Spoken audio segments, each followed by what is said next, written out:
I wanted to make a quick video about sitting. One of the things that therapists will attempt to do with our kids is to get them into sit before they're neurodevelopmentally ready. What does that mean? That means that if I am on my back, I need to be able to come over this way and push up into sit. That seems really easy until you consider it requires a lot of segmentation, midline orientation, right-left dissociation. It needs visual motor integration. So before we can even get into a sitting position, we have to have things like our ATNR has to be integrated. Otherwise, we roll over and an arm gets stuck.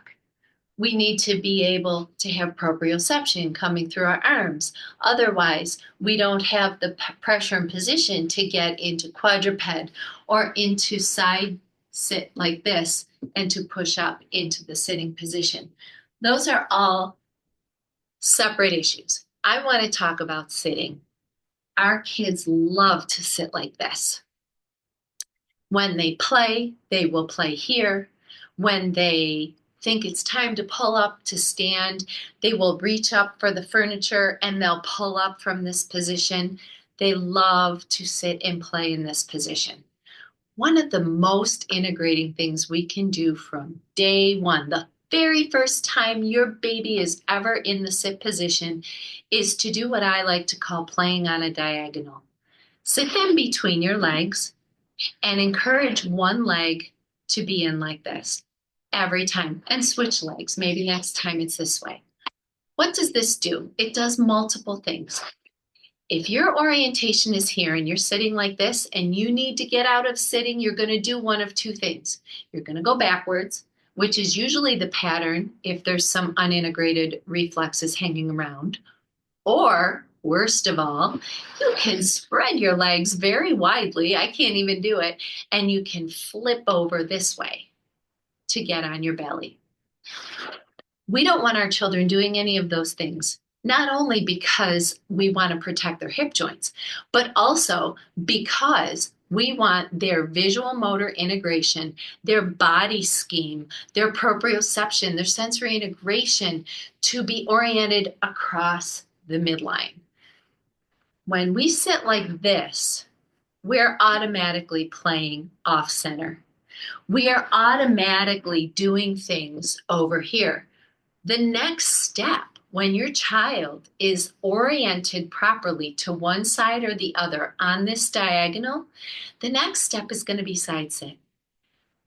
This is the side sit position, and it's incredible. It's a result of integrated reflexes, and it's also very integrating on its own for the visual motor, all of the different systems that need to cross midline and play. You've got weight bearing on this arm for nice proprioceptive input to the left, and you've crossed midline with your head, eyes, and hand to play over here. For little guys who are getting used to this, I like to put them up against a stair. So the stair holds them in this position. They can weight bear on their elbow and they can play on the stair over here. There's lots of different variations. But what's important? Getting our children oriented on a diagonal is the most important part of the developmental sequence because now they're segmenting. Right is doing something different from left. Upper is doing something different from lower. We have weight bearing and weight shifting on the bones that we're sitting on. And now we are all ready for the next step, which is this. Into tall kneel, into half kneel, and into stand. So, did you hear my knees all the way over there? Oh my gosh. So, play on diagonals. As soon as your baby is sitting, even if they're not able to sit yet and you're just hanging out with them, reading them a book, put them in between your legs, bring one leg in, you can even hold it with yours, and read to them on a diagonal and switch sides. Play with them onto a diagonal. Encourage them to play over here with both hands. Play over here with both hands. That is my playing on a diagonal video, and I hope that you have fun playing.